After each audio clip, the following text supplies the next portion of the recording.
Voici que les disciples partent deux par deux, dans travers les chemins, les villes et les villages, et annoncent Jésus-Christ.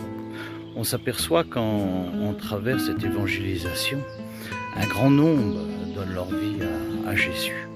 On s'aperçoit que l'Église s'accroît de jour en jour. Et à Jopé, une petite ville, que l'Évangile a été annoncé, là il s'est monté une assemblée. Une assemblée avec plusieurs frères, des sœurs.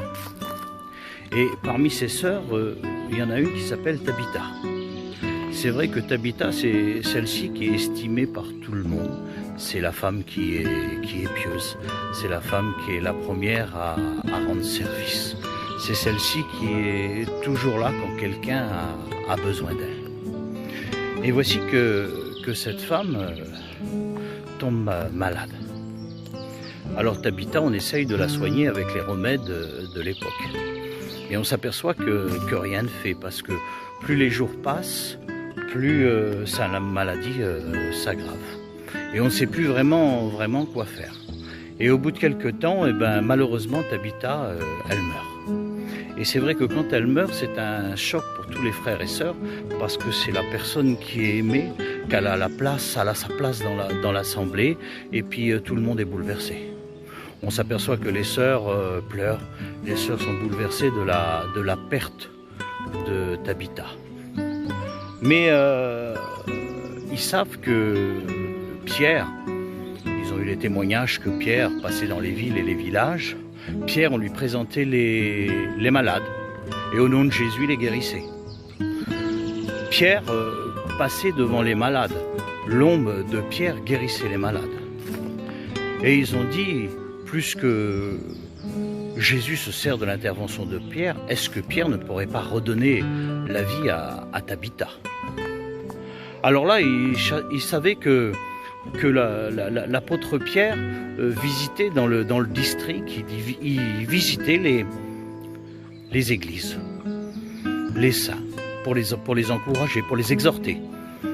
Et ils ont dit à deux personnes, ils ont dit allez le voir s'il peut venir hâtement. Et donc ils ont été voir Pierre, et ils ont dit là, l'église à Jopé, il y a Tabitha, elle est morte et on voudrait que tu viennes. Et là, bizarrement, on s'aperçoit qu'avec le récit, que Pierre assate pour venir à Jopé.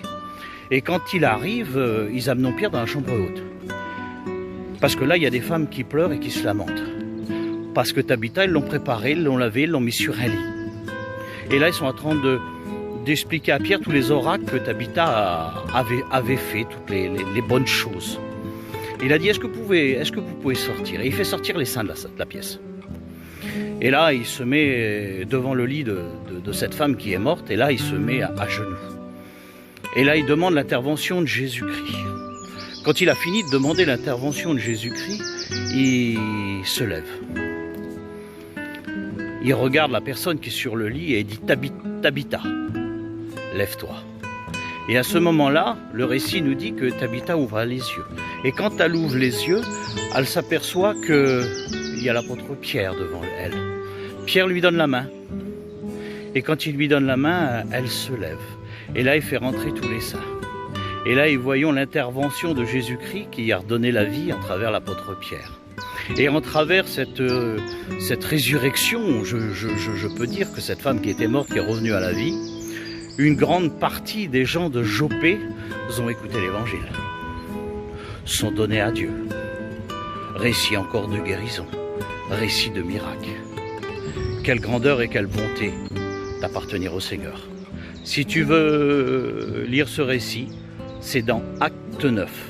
Et je te dis, bonne lecture.